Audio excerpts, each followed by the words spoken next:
জানানো রইল প্রেম ভক্তি ভালোবাসা। আজকের এই অনুষ্ঠান আমার কাছে অন্যতম একটি অসাধারণ মুহূর্ত। অসংখ্য অসংখ্য ধন্যবাদ সকলকে। তো গিয়ে শোনাবো প্রথমে আজকের এই অনুষ্ঠান,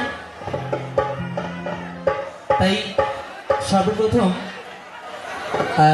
ছোট্ট একটি ভজন সঙ্গীত পরিবেশন করব শ্রদ্ধেয় অনুপ জরোটা মহাজি। তারপর আমার মন পছন্দের গান, সকলের অনুরোধের গান একে একে গিয়ে শোনাবো। কেমন? Sweet hello, sweet sweet hello.